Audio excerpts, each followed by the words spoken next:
So a woman doesn't have an authority, and a woman is owned by a man. Now, this is a very interesting thing. Let us explain. In Hebrew, a husband is Ish, and a wife is Ishao. When we say Ishao, it means a wife, somebody who is matured and capable of supporting a man. When we say Ish is a matured man, a champion, somebody who is capable of being a steward, somebody who is capable of being an owner, a steward. That is Ish. So the Ish is the word that is used to describe a man who is capable of being a steward, a champion, or an owner. And the Ishao is a word that is used to describe a lady, a female who has come to maturity, the point where one, she can bear children, she can support a woman, and she can support a man, and she is capable of raising a home with a man. When God created man, the Bible says that he created them male and female. But then that man that God created, the Hebrew word for that man is Adam. But then when it comes to Genesis chapter 2, verse 22 downwards, there is an interesting fact.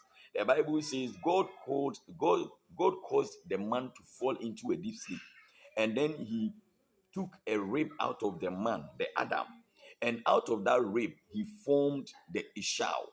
So when God formed woman out of man, the woman that God formed out of man is Ishao, and the Ishao that God formed, God now presented it to the Ish.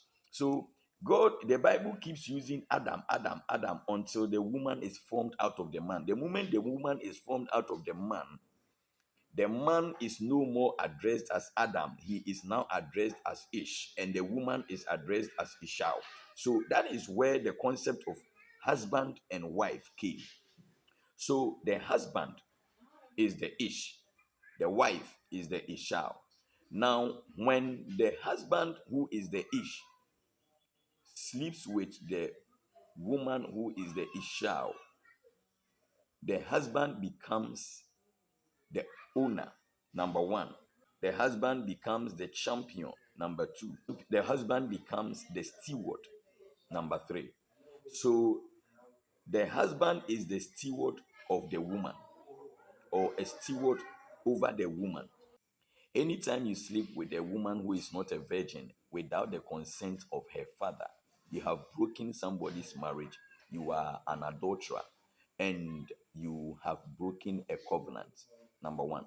Number two, you must know that anytime you sleep with another woman who is not a virgin, you have broken somebody's marriage. And that is why we call it our Reseye. Now, the woman, whether she has a home with a husband or not, is married the moment she is not a virgin. Now, there are three types of women that exist. Number one is the divorced woman. Number two is the widowed woman. And number three is the virgin. So the virgin is the one who doesn't have a husband. The widowed woman, her husband is dead. The divorced woman, her husband is alive. That is why the Bible says that if the divorced woman is interested in marrying again, she should return to her husband. Now, the first thing that I know might be causing confusion in your head is that then, if you have multiple partners, does it mean that you are having multiple marriages, or what does it mean? Well, the answer is yes and no. But the truth of the matter is that God designed marriage to happen between a man and a woman.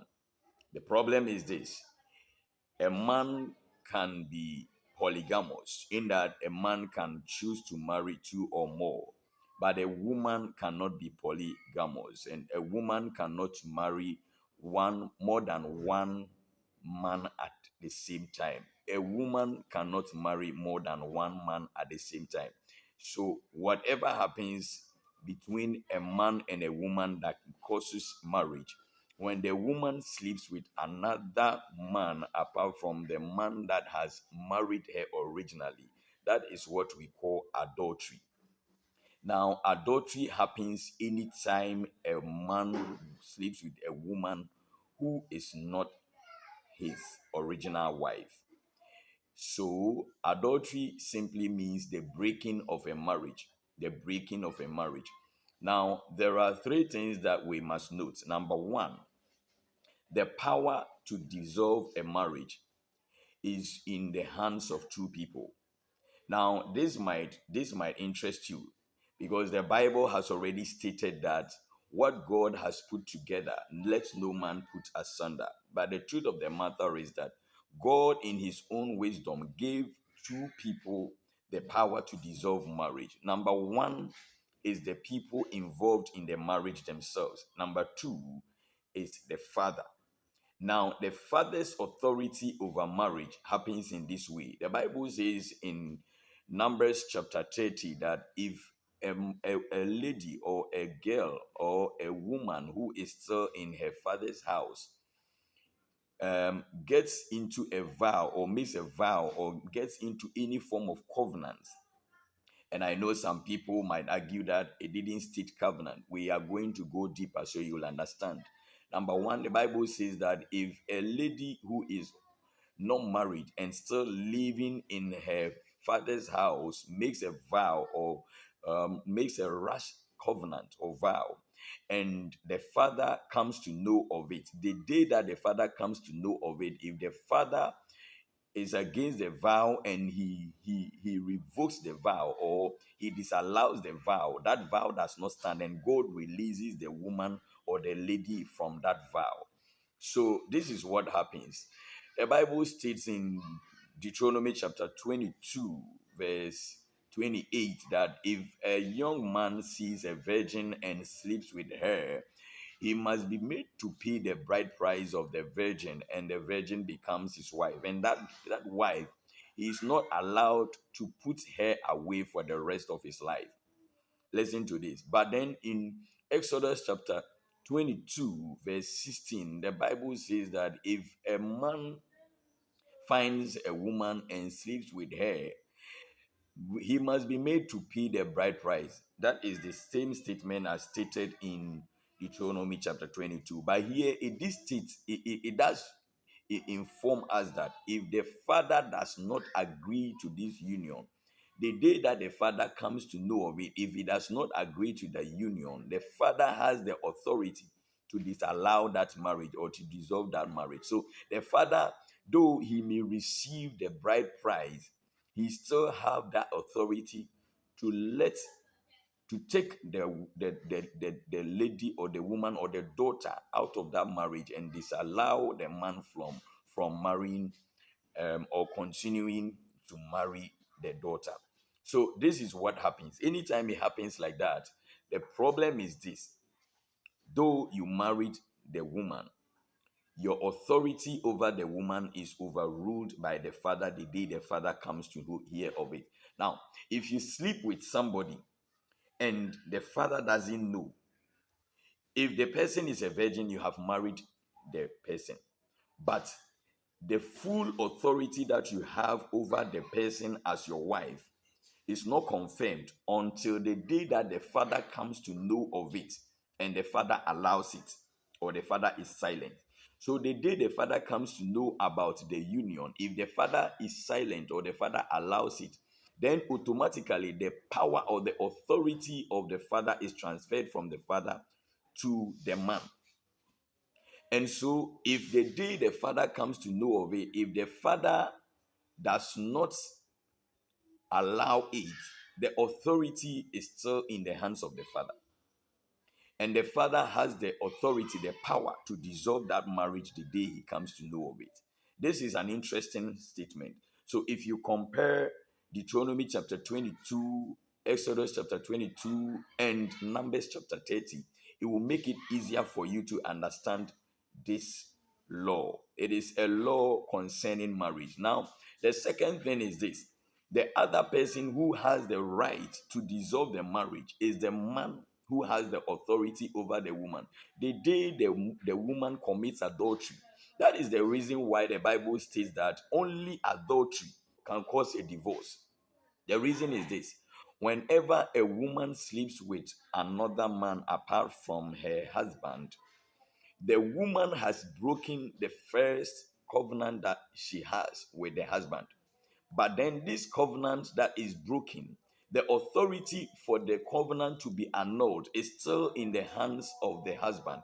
So the day the husband comes to hear of what the wife has done, if the husband chooses to agree, then the marriage is finally dissolved. And the power or the authority in the hands of the first husband is transferred into the hands of the second husband.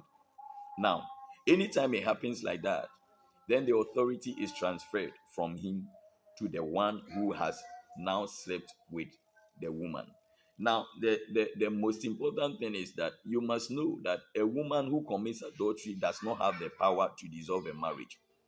Even when a woman commits adultery, the power to break the marriage is still in the hands of the first husband.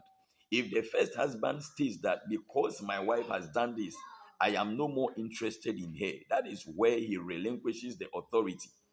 So, in as much as the first husband may not agree and may still say, I still love my wife, the power to break the marriage is still in the hands of the husband. So, if the husband decides not to break the marriage is not broken. So, these two people, the father, on the day he comes to hear, has the power to break or accept. But the moment he accepts, the power is transferred from his hands to the husband. And the husband has the authority until the day he also comes to know that his wife has committed adultery. So the day he comes to know that his wife has committed adultery, if he agrees or if he becomes quiet and does not annul the new vow, then automatically the woman now belongs to the one who committed the adultery with her. So the reason is this: this is the reason why women are not supposed to be messing around and moving from man to man, because anytime a woman sleeps with a new man, a marriage is formed and the old marriage is dissolved. Anytime a woman sleeps with a new man, what happens is that the first marriage that she was in is broken. The first covenant that she was in is broken, and a new covenant is formed. Now, this is an interesting fact. Women cannot have more than two men at a time, but men can have more than two women at a time.